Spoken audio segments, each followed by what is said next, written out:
아, 아. 공인중개사 상가중개실무 오늘 권리금 터무니없는 권리금에 대해서 말씀을 좀 드리려고 합니다.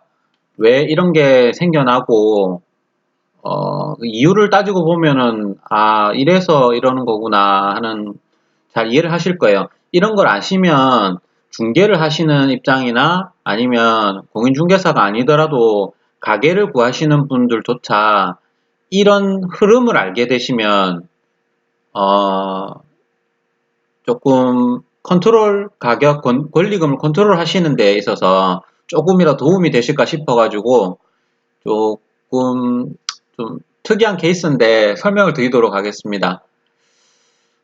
이거는 실제 있는 매물이고요. 이게 지금 나온 지가 3년이 넘었을 겁니다.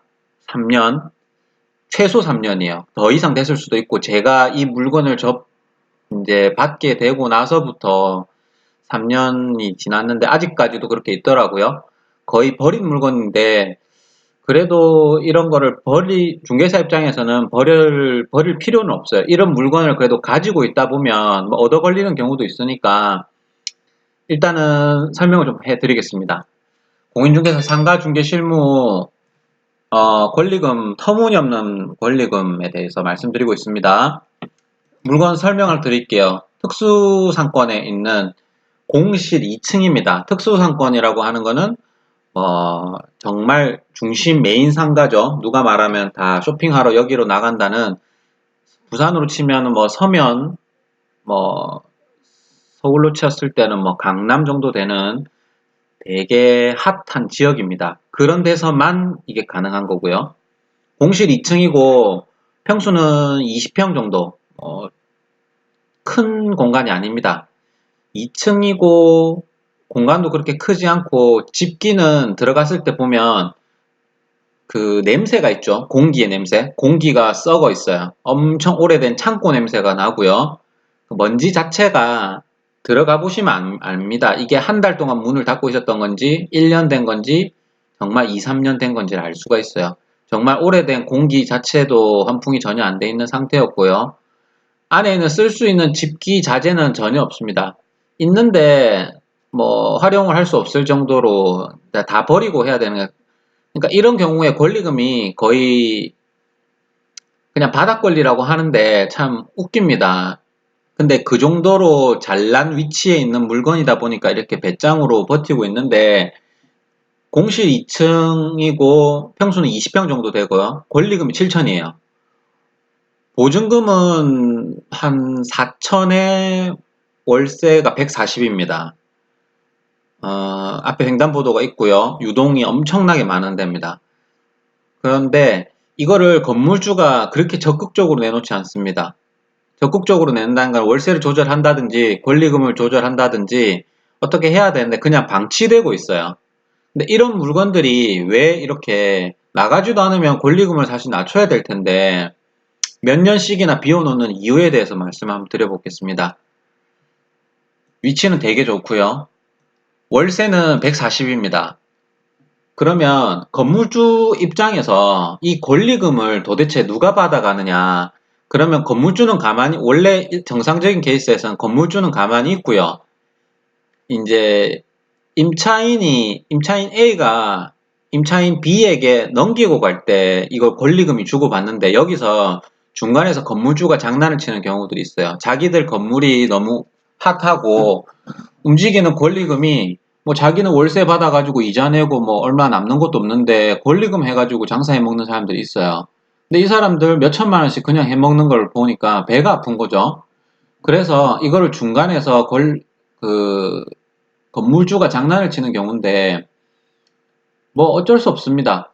건물주 그것도 자기 능력이고 좀 뭐 마음에 안 들고 눈꼴 사납지만 뭐 자기도 능력이고 어쩔 수 없죠. 월세는 140만 원입니다. 그러면 이 월세를 12달을 한번 받아볼게요. 1년 동안 건물주가 다 보면 1680만 원 나옵니다. 1년에 1680만 원인데 이 권리금이 7천이죠. 이건 호가입니다, 호가. 뭐 계약이 안 되면 그냥 아무 의미가 없는 거지만 일단 부르는 호가는 7천만 원이에요. 근데 별로 깎아줄 생각은 없는 것 같습니다. 그러면 월세 12달 받아봤자 1,700밖에 안 되는 돈이에요. 그럼 이 7천이라는 돈을 월세로 환산을 한번 해볼게요. 7천만 원은 1,680만 원, 140만 원씩 1년 동안 지급한 돈에 4년치 월세입니다. 4년치 월세. 그러면 건물주가 장난을 친다고 가정하에 140만 원씩 12달 4년을 받아야 7천만 원을 받는 거예요. 4년이라는 시간 동안. 그러면 이 건물을 4년 동안 묵혔다가 한 번에 계약이 됐다고 칩시다. 7천만 원 그냥 들어오는 거예요.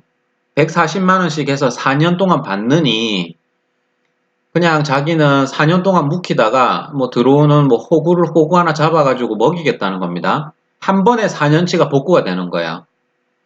그러니까 4년이나 가진 않겠죠. 위치가 그렇게 좋으니까 뭐 20평 정도면 작은 미용실도 들어올 수 있고요. 그 다음에 요즘에는 뭐 에스테틱이나 그런 것도 들어올 수 있고 위치빨이 중요한 그런 업종들 있죠. 평수는 중요하지 않고 뭐 층수도 상관없고 무조건 위치빨로 가야 되는 그런 데들 있어요. 그런 데들 충분히 들어올 수 있습니다. 근데 이거를 건물주가 돼야 이 정도 버틸 수가 있지. 세입자가 월세가 저렇게 나가고 있는데 이렇게 버틸 수는 없어요. 이거는 확인하지 않아도 건물주와 이해관계인이라는 거죠. 사실은 건물주입니다. 이해관계인을 내세워가지고 건물주가 받아 먹으려는 거예요. 건물주가 여기 바닥권리가 7천이다 내라 이렇게 하면 아무도 안 들어옵니다. 그러면 어떻게 하냐면 앞에 바지를 하나 세워놓은 거예요. 자기 뭐 사촌 동생이나 고모나 뭐 아는 지인을 이용해서 계약 관계가 유지되고 있는 것처럼 계약서를 꾸며놓는 거예요. 꾸며놓고 이 사람한테 돈을 줘야 된다. 권리다. 나는 모르겠다. 니들끼리 알아서 해라. 결국에는 건물주가 개입을 된 상태고요. 그래서 만약에 7천만 원 뭐 좋다. 예약이 잘 돼가지고 6천만 원으로 깎았다 칩시다. 그러면 이 4년치 월세 4년 동안 비워놨다가 한 번에 호구 잡아가지고 계약되면 그냥 되는 거예요. 이 건물주들이 절대 바보들이 아니에요. 우리 생각에는 저렇게 몇 년 동안 비워놓느니 권리금 좀 조절해주고 월세 조절해가지고 세를 넣는 게 낫지 않느냐라고 생각하겠지만 절대 그렇지 않습니다. 특수상권의 초 A급지에서만 가능한 거예요. 그러니까 비워놓는 게 더 나을 수도 있는 겁니다. 사실 세입자 들어와봤자 뭐 들락날락거리고 뭐 장사 안 되면 월세 깎아달라고 밀리고 귀찮기나 하지. 그러니까 건물주가 급하지 않은 사람들 있죠. 그런 사람들이 이렇게 장난을 치는 거예요. 그러니까 이런 물건들은 사실 구하시는 손님 입장에서는 접근을 아예 안 하시는 게 좋고요. 그리고 중개사 입장에서도 이런 거 적극적으로 하실 필요는 없습니다. 하지만 메모는 해두고요. 초 A급지를 원하는 손님도 있어요. 이 물건이 누군가에겐 쓰레기겠지만 누군가에게는 보석 같은 위치로 활용이 될 수가 있습니다. 절대 버리지는 마시고요. 메모해 두시고 언젠가 쓰일 수도 있어요. 그리고 건물주하고 관계 계속 좋게 유지하시고요. 근데 건물주가 이런 거 털어놓지도 않아요. 그냥 통밥으로 보면 딱 보이는데 뭐 이 사람이 뭐 누가 미국에 가 있고 어쩌고 저쩌고 막 이런 헛소리를 해대는데 일단은 참고하시고요. 이런 스토리를 알게 되시면 아, 저 건물이 왜 몇 년째 비어 있는구나 뭐 이런 것도 있을 겁니다. 그러니까 권리금은 항상 조심을 하셔야 되고요. 중개사 입장에서는 사실 상관없습니다. 권리금 들어있으면 중개 수수료 훨씬 더 많이 받을 수 있고 좋은 물건인데 사실 너무 무리한 매물이다 보니 권장할 수는 없고요. 그렇다고 버리지도 마시고 건물 구하시는 뭐 세입자 입장에서는 이런 스토리가 있구나를 알고 접근을 하시면 조금 핸들링 하시는데 편하실 수도 있으니까 참고하시고 일단 이런 터무니없는 권리금이 있는 이유에 대해서 말씀드렸습니다. 방송 여기까지 마치고 다음 편에 조금 더 궁금하신 점 있으면 제가 조금 더 상세하게 다루겠습니다. 이상 마치겠습니다.